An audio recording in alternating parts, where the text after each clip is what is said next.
yang perlu kita perhatikan Bapak Ibu sekalian, bahwasanya kita meminta kepada manusia itu sesuatu yang tercela. Maksudnya dalam artian sering-sering meminta kepada manusia itu tercela. Maka meminta teruslah kepada Allah Jalla Jalaluhu.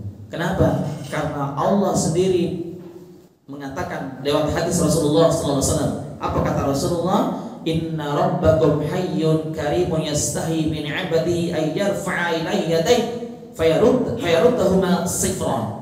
Sesungguhnya Allah memiliki sifat malu dan sangat-sangat malu ketika ada seorang hamba mengangkat kedua tangan dan berdoa kepada Allah, lalu Allah menolak doa hamba itu dengan tangan hamba, itu Allah sangat-sangat malu. Menunjukkan bahwasanya doa seorang hamba yang senantiasa meminta kepada Allah dan mengangkat kedua tangannya, insya Allah mustajab doanya, diterima oleh Allah Subhanahu Wa Taala.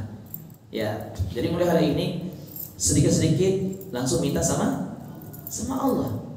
Ya, sedikit minta sama Allah, minta jodoh, minta sama Allah, minta rezeki, minta sama Allah. Ya, mau nikah lagi, minta sama Allah. Tapi jangan Pak, cukup satu. Ya, satu di Bekasi. Toh itu doang, jangan nambah lagi. Ya. Jadi Bapak Ibu sekalian, jangan coba-coba membuka cabang kalau pondasinya belum kuat.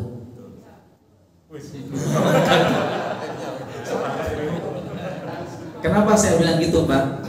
Cari aman dari ibu-ibu. Serius, gak usah ya. Baik, kita lanjut lagi tadi, bahwa Allah Subhanahu Wa Taala memiliki sifat apa tadi? Malu, memiliki sifat malu. Dan Allah sangat malu ketika menolak doa hamba yang mengangkat kedua tangannya. Baik, di sini kita akan menyampaikan beberapa dalil-dalil tentang sifat malu. Ini sudah saya ringkas semua, Bapak Ibu sekalian. Salah satu kitab yang sangat bagus penjelasannya adalah kitab ini. Kelihatan nggak? Kelihatan, cuma nggak bisa baca kan? Ya. Ini kitab, judul kitab adalah Jami'ul Ulum wal Hikam, yang dikarang oleh Al-Hafidh Ibnu Rajab Al-Hambali. Hadis di nomor 20, hadis tentang malu. Nanti antum bisa buka di dalam kitab Jami'ul Ulum wal Hikam di hadis nomor 20. Kalau kitab yang lain judulnya adalah kitab Hadis Arba'in An-Nawawi nomor 20. Itu penjelasan beliau sangat bagus sekali. Nanti kita akan sampaikan insyaallah. Bapak Ibu sekalian, kita akan menyampaikan bahwa malu itu ada dua, ya. Bahwa malu itu ada dua. Yang pertama, malu yang terpuji. Yang kedua, malu yang tercela.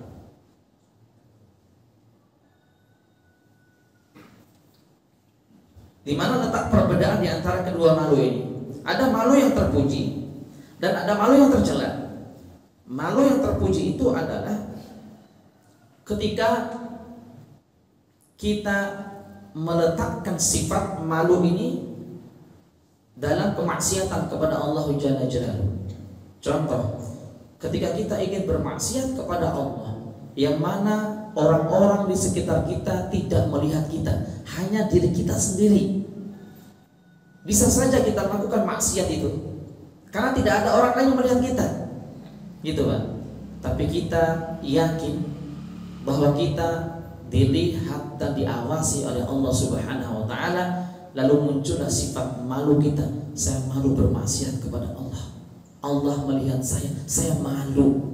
Itu malu yang terpuji yang bernilai pahala di sisi Allah. Contoh, malu yang tercela. Malu yang tercela itu adalah malu untuk melakukan ketaatan kepada Allah. Saya nggak mau datang ke masjid, malu kalau dikatakan soalim. Ya, kalau ada orang mengatakan kamu soalim banget daripada kamu sok kafir, gitu aja, Pak. Ya, Kalau ada mengatakan kepada kita, kamu so alim sih daripada kamu so kafir, gitu kan? Ya. Jadi kita jangan malu untuk melakukan ketaatan kepada Allah.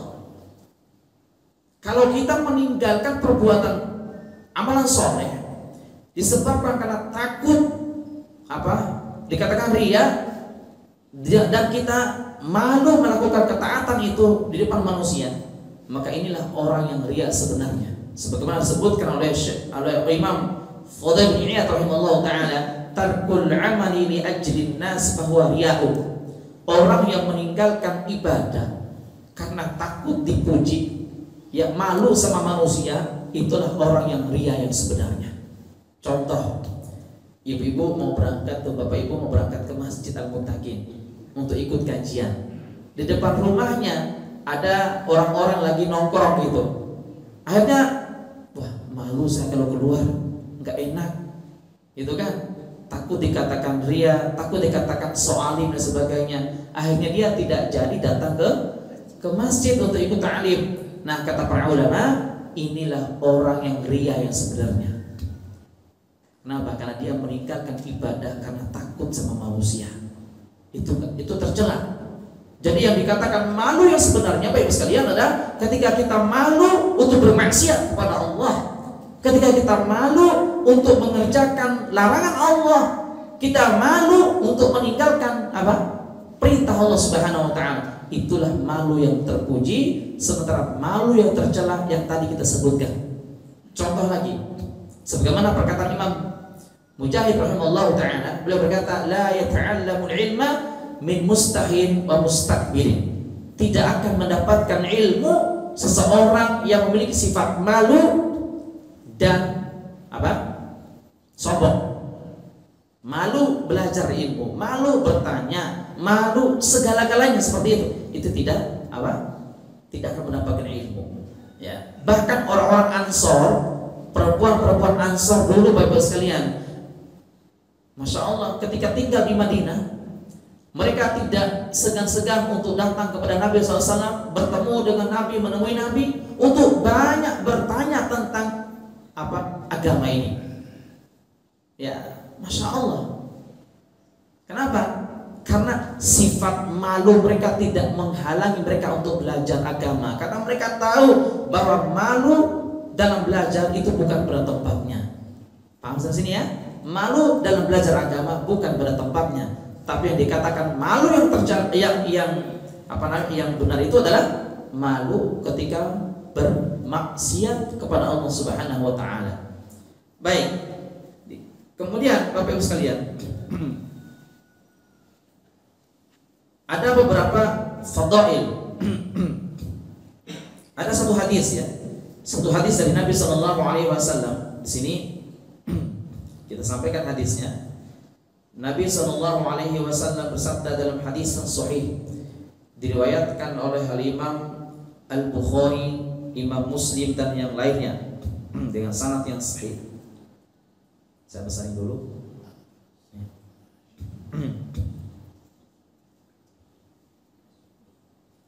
An Abi Mas'ud Al-Badri radhiyallahu anhu, dari sahabat Ibnu Mas'ud, ya, Abu Mas'ud Al-Badri radhiyallahu anhu, qala, dia berkata, qala Rasulullah sallallahu alaihi wasallam, bahwa Nabi sallallahu alaihi wasallam bersabda, inna mimma adrakan nasu min kalamin nubuwatil ula, sesungguhnya salah satu perkataan, ya, salah satu perkara yang telah diketahui oleh manusia,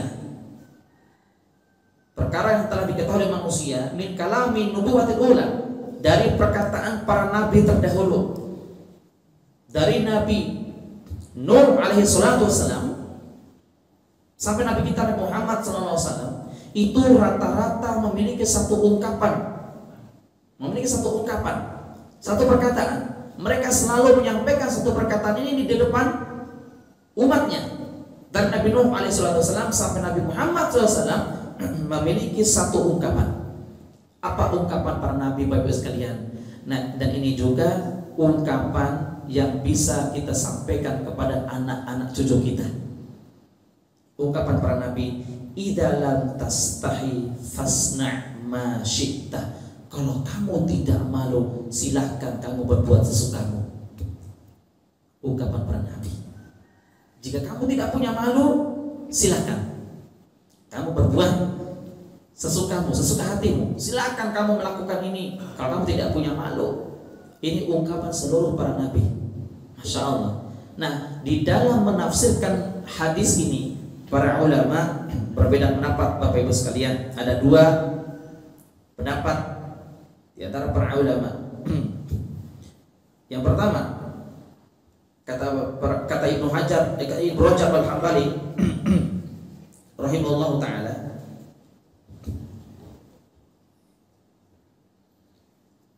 annahu amrun bima'an at-tahdid wal wa'id, bahwa hadis Nabi sallallahu alaihi wasallam tersebut itu mengandung perintah yang bermakna at-tahdid wal wa'id, yaitu ancaman Allah Subhanahu wa taala. Maknanya adalah idza lam yakun laka haya fa'mal ma syi'ta fa innallaha yujazika 'alaih. Maknanya adalah jika kamu tidak memiliki sifat malu, silakan kamu lakukan apapun yang kamu mau, tapi ingat itu semua ada balasannya. Paham enggak? Kalau kamu tidak malu, silakan lakukan itu. Silakan bermaksiat, silakan mencuri, silakan korupsi, silakan berzina, silakan bermaksiat. Tapi ingat, setiap kemaksiatan kamu pasti ada balasannya, ada sanksinya di hadapan Allah Subhanahu wa taala kelak di akhirat. Nah, ini sebagai ancaman dari Rasulullah sallallahu alaihi wasallam. Ya. Sebagaimana Allah berfirman di dalam surah Fussilat ayat yang ke-40, "I'malu ma syi'tum innahu bima ta'maluna basir." Ya, i'malu ma syi'tum, kerjakan, beramallah semau kamu. Silahkan kerjakan semau kamu, terserah. Innahu bima ta'maluna basir. Sesungguhnya Allah Maha melihat apa yang kamu kerjakan. Allah Maha melihat apa yang kamu kerjakan. Silakan kamu melakukan apa saja semau kamu, sesuka hati kamu, tapi ingat Allah Maha melihat apa yang kamu lakukan. Masya Allah. Berdasarkan ayat inilah ketika Ibrahim bin Adham rahimahullah ta'ala didatangi oleh seorang pemuda yang meminta dispensasi, meminta keringanan kepada beliau. Wahai Ibrahim bin Adham, saya seorang pemuda yang sudah lama taat kepada Allah. Dari usia balik sampai sekarang saya tidak pernah bermaksiat kepada Allah. Boleh nggak saya meminta fatwa kepada engkau? Boleh nggak saya bermaksiat kepada Allah satu kali saja? Kata Ibrahim bin Adham rahimahullah ta'ala, boleh. Silakan kamu bermaksiat kepada Allah dengan 3 syarat. Ini pernah kita sampaikan dulu. Kalau kamu bisa melakukan 3 syarat ini, memenuhi 3 syaratnya, silakan kamu bermaksiat kepada Allah semau kamu, sesuka hati kamu. Bapak Ibu sekalian, ungkapan ini boleh kita sampaikan kepada anak cucu kita. Mah, saya mau ini, ya mumpung nggak ada yang lihat kamu, silakan nak, terserah. Kalau mau maksiat, mau berzina, nggak apa-apa, ibu izinkan. Sampaikan seperti itu, tapi dengan 3 syarat. Jangan langsung larang, nggak boleh, nah itu haram, jangan. Itu nggak membuat anak cucu itu nggak berpikir. Maka bagaimana caranya? Silakan kita suruh mereka untuk bermaksiat, tapi di belakang perintah itu ada syarat yang wajib mereka penuhi. Paham ya maksudnya? Di belakang perintah itu ada syarat yang wajib mereka penuhi. Silakan kamu bermaksiat, anakku, cucuku, boleh. Kakek izinkan, nenek izinkan, tidak bermasalah. Tapi kamu harus memenuhi 3 syarat dari nenek. Yang pertama, silakan kamu bermaksiat kepada Allah, tapi carilah tempat yang mana Allah tidak melihat kamu. Bisa? Bisa enggak? Enggak. Ini sekaligus menanamkan apa? Muraqabatullah. Merasa diawasi oleh Allah. Itu luar biasa ini. Silakan nak. Mau bermaksiat, enggak apa-apa. Tapi carilah tempat yang mana Allah tidak melihat kamu. Syarat yang kedua, Ayo nak, silakan kamu bermaksiat, ibu izinkan, bapak izinkan. Syarat yang kedua yang harus kamu penuhi adalah silakan kamu bermaksiat kepada Allah, tapi jangan sekali-kali makan rezekinya Allah. Terus rezeki dari mana? Pasti rezeki dari Allah. Yang ketiga, silakan kamu bermaksiat kepada Allah, tapi jangan bermaksiat di buminya Allah.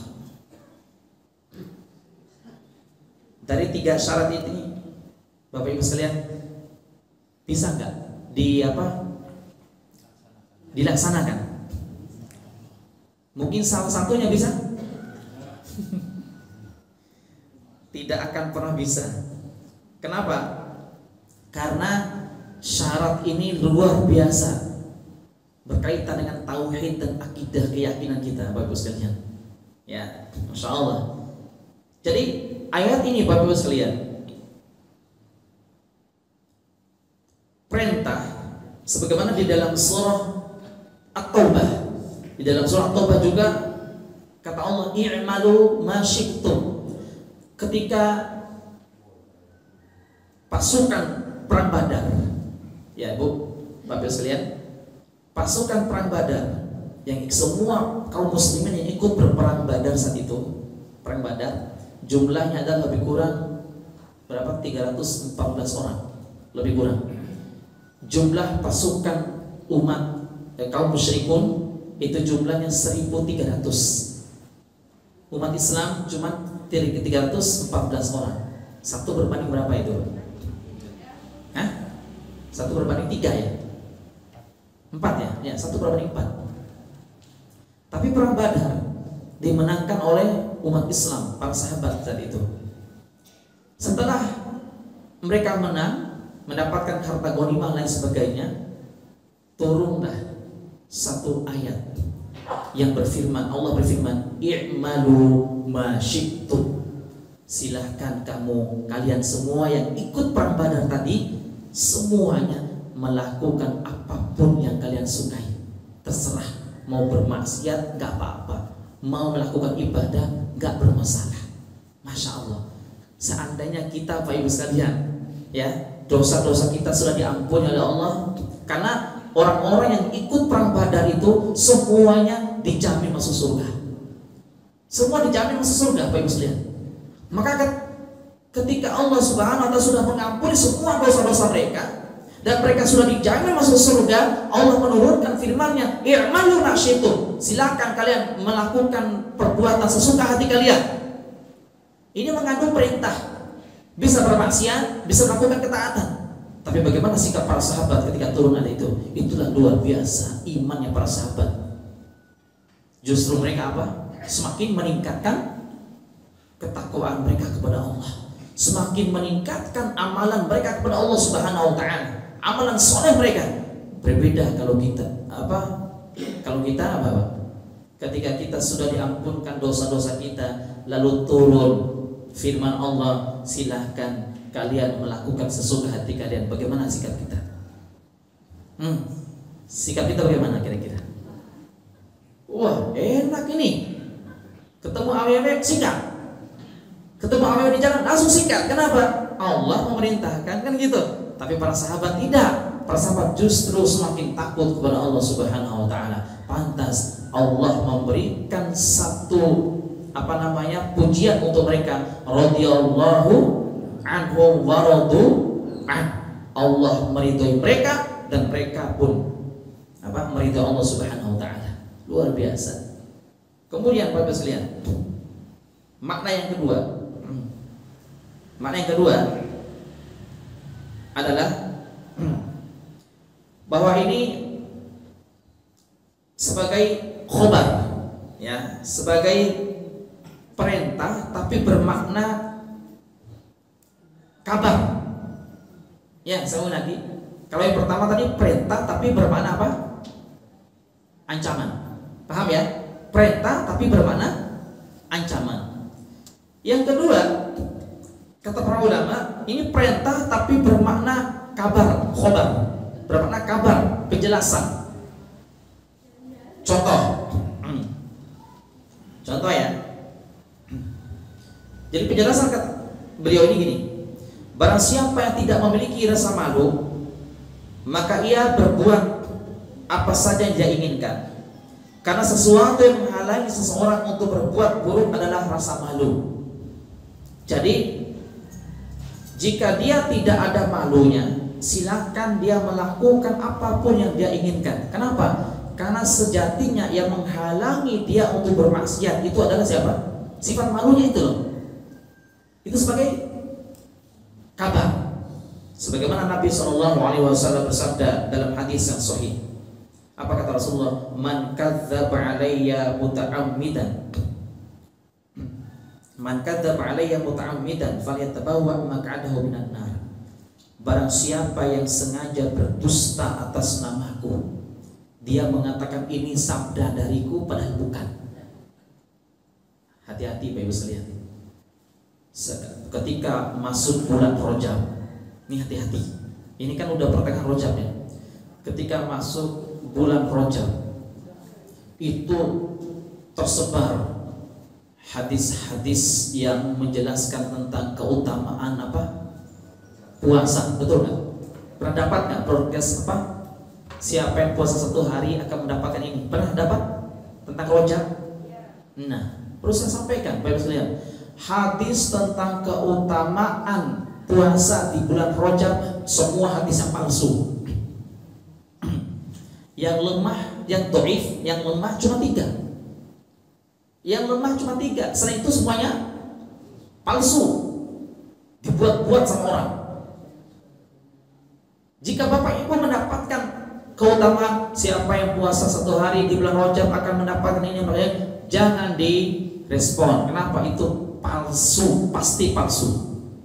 Karena Nabi tidak pernah menyampaikan seperti itu. Ya, nah siapa yang mengatasnamakan Nabi, dia mengatakan ini sabda Nabi padahal bukan. Nah ini lihat hadisnya, falyatabawwa maq'adahu minan nar. Silakan dia memesan 1 tempat di neraka jahanam. Silakan dia memesan 1 tempat duduknya di neraka jahanam. Dia mengatakan qala Rasulullah sallallahu alaihi wasallam, Rasulullah bersabda, siapa yang puasa ini di bulan Rajab akan mendapatkan ini. Nah, hati-hati. Kalau kita meyakini bahwa itu adalah sabda Nabi, tuh kita sedang memesan 1 tempat di neraka jahanam. Contoh lagi yang tersebar di kalangan kita, utlubul ilma walau bisin. Tuntutlah ilmu walaupun sampai ke negeri. Coba, mana mungkin Nabi memerintahkan kita menuntut ilmu sampai ke negeri orang kafir, ya enggak? Gak mungkin. Itu hadisnya palsu. Contoh lagi, ketika masuk bulan Ramadan, ini lebih banyak lagi disampaikan sama para ustaz-ustaz itu. Apa kata mereka? Bahwa Ramadan dibagi 3. 10 hari pertama adalah apa? Bulan Syahrul Maghfirah, ya, bulan yang penuh ampunan. 10 hari kedua Syahrul Rahmah, bulan rahmat. 10 hari terakhir Iqun minan nar, dibebaskan dari api neraka. Hadisnya palsu. Sebagai ulama mengatakan hadis dhaifun jiddan, hadis lemah sekali. Hati-hati. Maka Syekh Albani meletakkan hadis ini dalam kitab Silsilah al-Ahadits ad-Dhaifah wal Mawdu'at. Ya. Kenapa? Karena bertentangan dengan hadis Bukhari, hadis Muslim, hadis Abu Daud dan lainnya, semua meriwayatkan hadis ini. Mana hadisnya? Idza jaa syahrul Ramadan, idza dakhala syahrul Ramadan, futihat abwabul jannah wa ghuliqat abwabun nar wa sulsilatis syayatin. Apabila datang dan masuk bulan Ramadan, pintu-pintu surga akan dibuka oleh Allah, pintu-pintu neraka ditutup, dan syaitan-syaitan dibelenggu, dirantai oleh Allah Subhanahu wa taala. Sementara kalau kita bagi, dibebaskan dari neraka hanya 10 hari terakhir, mendapatkan rahmat hanya 10 hari pertengah, diampunkan dosa hanya 10 hari pertama. Itu justru menyelisih hadis-hadis yang sahih. Pernah dengar gak hadis itu? Ramadan bagi 3 itu, pernah dengar kan? Jangan percaya. Ya, jangan percaya. Astagfirullah, ini kita ditipu sama orang-orang itu, gitu kan? Ya, subhanallah. Apakah tidak cukup hadis yang sahih yang harus kita amalkan. Makanya hadis yang tersebar di kalangan kita, ya, saya punya kitabnya, judul kitabnya adalah Silsilah Al-Ahadits Ad-Dha'ifah wal Mawdu'at 5 jilid. Hadis yang tersebar di kalangan umat Islam, kumpulan hadis lemah dan palsu, lebih kurang 8.000 hadis. Termasuk an-nazafatu minal iman. Itu Bapak masuk ke rumah sakit ada tuh. Iya enggak? An-nazafatu minal iman, kebersihan bagian daripada iman. Hadis lemah. Memang maknanya benar, ya, lafaz itu yang salah. Lafaznya salah. Yang benar itu at-tuhur syatrul iman. Kebersihan, kesucian bagian daripada iman, itu yang benar. Nah, kita kembali ke tadi Bapak sekalian, bahwa makna malu tadi, maknanya adalah perintah tapi bermakna sebagai kabar. Kabarnya apa? Siapa saja yang bermaksiat kepada Allah, berarti dia itu tidak memiliki sifat malu. Kenapa? Karena malu sebagai tameng daripada kemaksiatan. Itu kabar dari Allah dan Rasulnya. Berarti kalau ada orang yang kita lihat hari ini bermaksiat kepada Allah di lapangan, di jalan raya, di pantai dan sebagainya, itu berarti saat itu tidak ada sifat apa? Malu yang dia miliki. Dicabut sifat malunya oleh Allah Subhanahu wa taala. Subhanallah. Baik, kita lanjut lagi, kita sikat.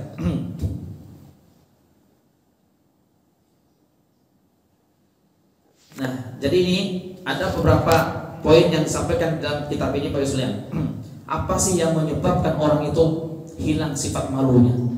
Saya bacakan di dalam kitab ini. Di antara yang menghilangkan rasa malu seorang hamba adalah menganggap mudah atau menganggap sepele di dalam masalah beberapa aurat. Pertama, yang menghilangkan rasa malu seorang itu, sifat malu seorang itu adalah karena menganggap sepele masalah apa? Aurat, masalah aurat. Dianggap sepele. Dan membuka tanpa ada penyebab. Ya.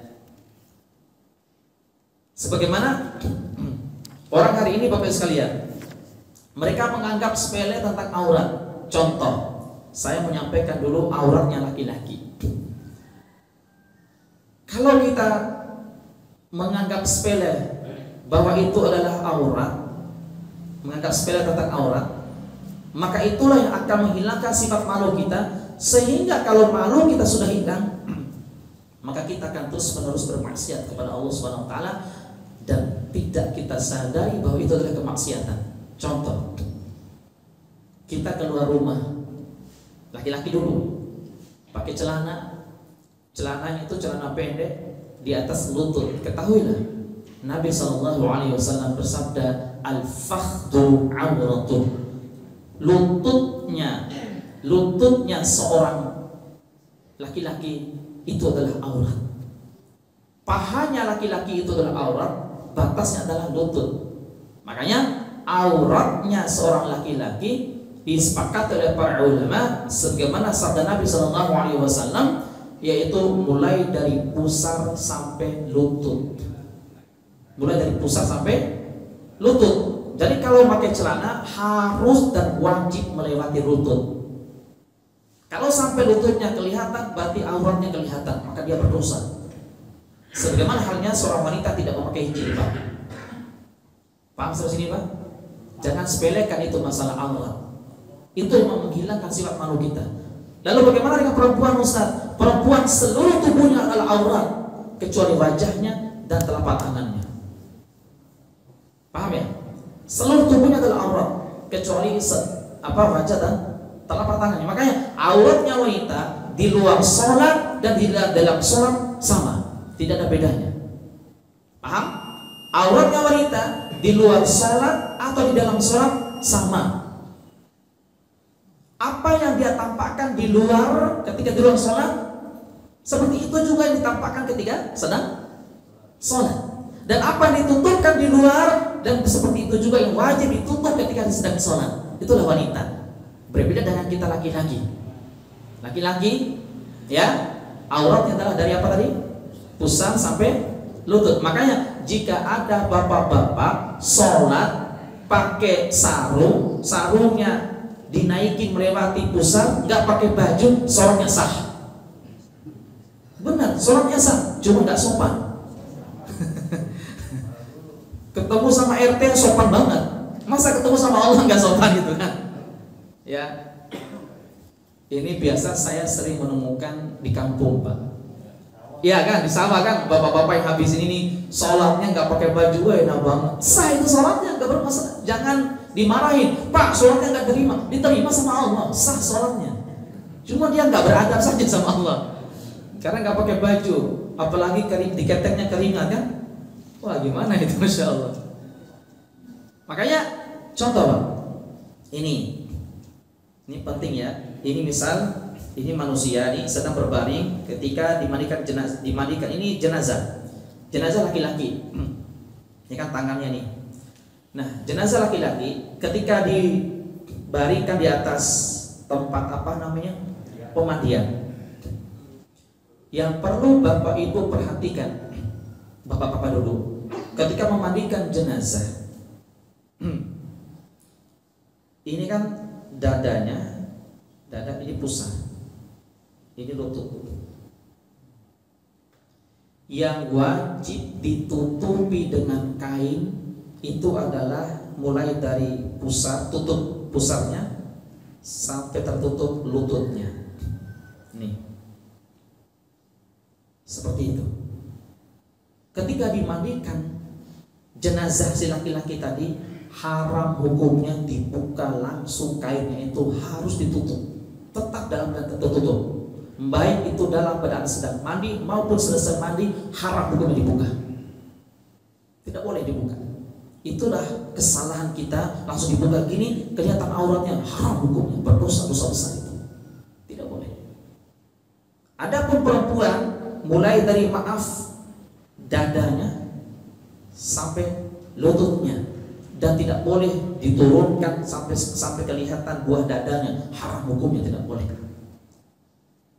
Ketika jenazah dimandikan, kalau kita enggak main ganti aja, ini kan misalnya basah ini ya, ini kain basah, kita enggak langsung main tarik aja gitu. Saya langsung pernah lihat seperti itu, petugas jenazah memandikan jenazah langsung main tarik aja untuk ganti kain yang kering. Haram, tidak boleh. Bagaimana caranya? Ini kain yang masih basah tetap dalam di badan, nempel di badan si jenazah tadi.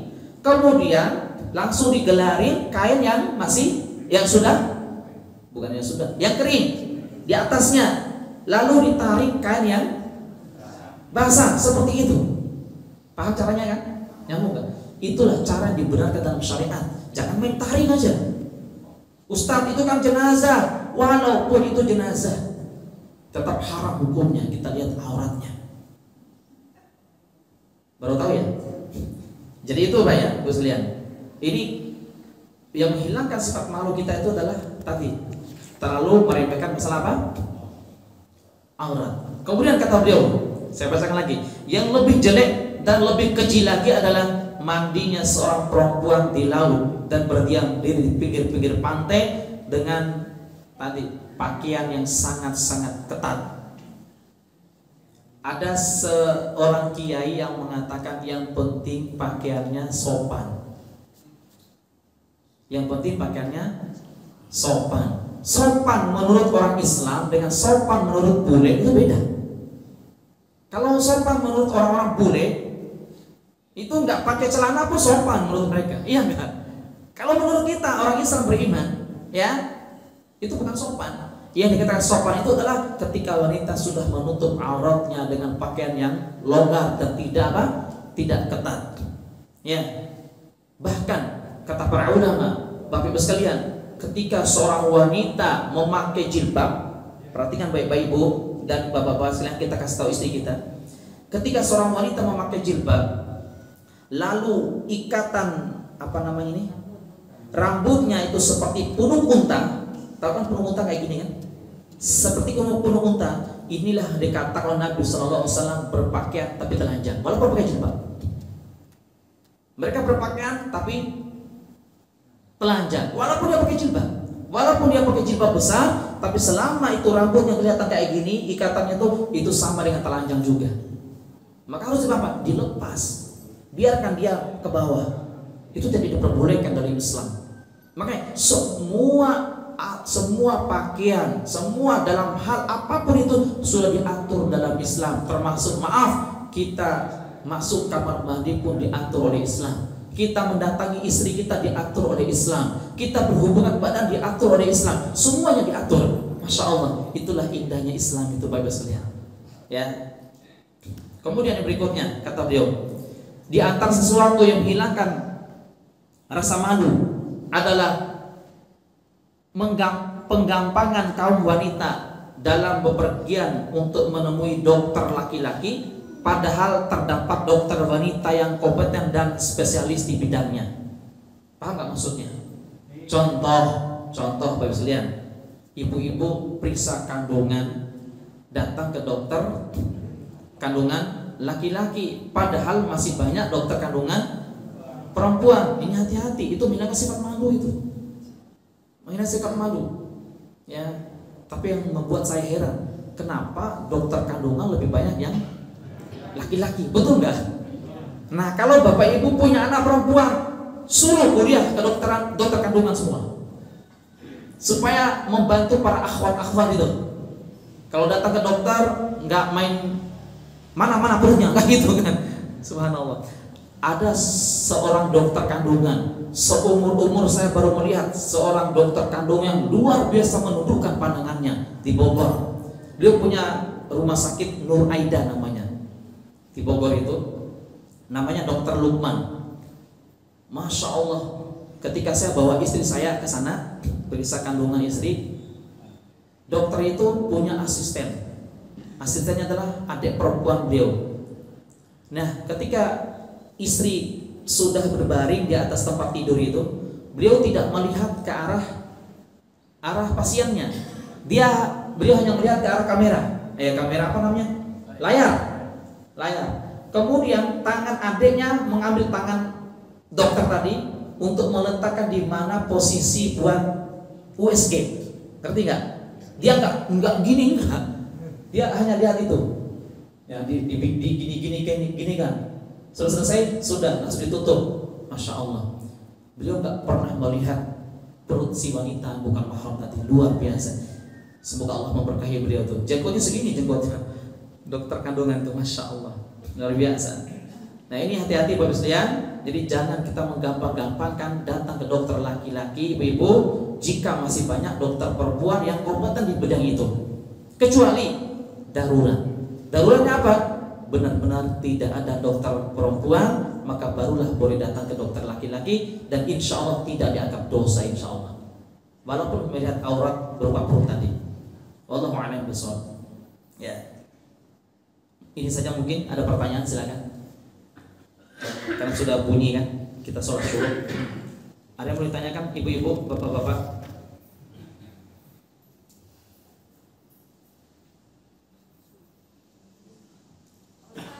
Silakan Bu.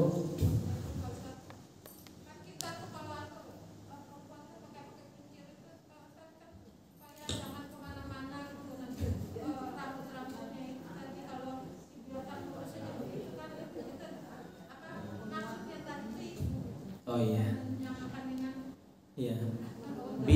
Bilang aja sama rambutnya, jangan kemana-mana, gitu aja. Baik, barakallahu fikum. Tidak bermasalah memakai apapun itu supaya rambutnya enggak kesana kemari. Cuma yang penting jangan apa ya bahasanya? Jangan gulung-gulung sampai kelihatan kayak gini nih. Ngerti kan? Saking tingginya bisa buat gantung baju. Gitu. Itu yang enggak diperbolehkan. Seperti itu. Makanya mungkin diikat pakai karet atau apalah, dilepas ke bawah, itu bagus seperti itu. Makanya Ibunda Aisyah radhiyallahu anha meminta izin kepada Rasulullah SAW, ya Rasulullah, bolehkah saya memotong rambut saya? Karena takut kalau pakai hijab itu kelihatan gini-gini. Ibu Aisyah minta izin kepada Rasulullah SAW. Boleh nggak ya Rasul? Silahkan. Jika niat kamu itu untuk ibadah, mempersolek diri di depanku, mempercantik diri di depanku, itu niatnya terpuji dan kamu mendapatkan pahalanya. Ibu Aisyah pun memotong rambutnya sampai segini, bahu. Dipotong oleh Ibu Aisyah radhiyallahu anha, istrinya Rasulullah SAW. Supaya apa? Supaya nggak menggelur apa tadi bahasanya, supaya nggak gumpal-gumpal kayak gini. Ya, seperti itu. Jadi sekali lagi tidak dilarang untuk mengikat apapun itu, tidak dilarang. Yang dilarang itu adalah ketika kelihatan seperti punuk unta, itu yang nggak diperbolehkan. Ya, wallahu a'lam bishawab. Ustaz, kalau saya lepas rambut saya itu sampai pinggang, kalau saya lepas itu panas Ustaz. Panas banget.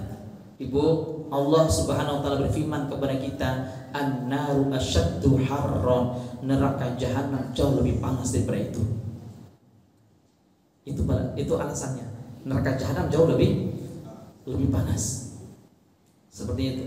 Dan kita sebagai suami, cegahlah istri kita, perintahkan istri kita untuk ketaatan kepada Allah dan sebagainya, Bapak Ibu sekalian. Dan ingat Bapak-bapak sekalian, jangan sampai kita termasuk orang yang dikatakan oleh Rasulullah sebagai tayyuth. Nabi SAW bersabda, "La yadkhulul jannata at-tayyuth." Tidak akan pernah masuk surga, bahkan tidak akan bisa mencium baunya surga bagi tayyuth. Apa itu tayyuth? Seorang laki-laki yang tidak cemburu ketika istrinya bermaksiat kepada Allah, atau sebaliknya. Ketika istrinya keluar rumah tidak menggunakan hijab, tidak memakai jilbab, lalu kita tidak marah, tidak cemburu, maka laki-laki itu tidak akan pernah bisa masuk ke dalam surga Allah Subhanahu wa taala. Kenapa? Dia membiarkan istrinya tidak memakai hijab, bermaksiat kepada Allah, atau sebaliknya seperti itu. Maka coba mulai sekarang kita pelan-pelan berubah, hijrah untuk memiliki sifat malu mulai dari hal yang sepele tadi Bapak sekalian. Insyaallah semakin kita memiliki sifat malu, maka semakin taat kita kepada Allah Subhanahu wa taala, dan semakin kita menjauhi segala bentuk kemaksiatan kepada Allah Subhanahu wa taala. Wallahu a'lam bishawab. Semoga Allah Subhanahu wa taala memberikan umur kita agar bisa menikmati ibadah Ramadan insyaallah, dan kita berharap tidak ada di antara kita yang sakit-sakit lagi. Jika ada di antara kita yang sakit, semoga disembuhkan oleh Allah Subhanahu wa taala. Amin ya rabbal alamin. Subhanaka wa bihamdik, asyhadu an la ilaha illa anta, astaghfiruka wa atubu ilaik. Assalamualaikum warahmatullahi wabarakatuh.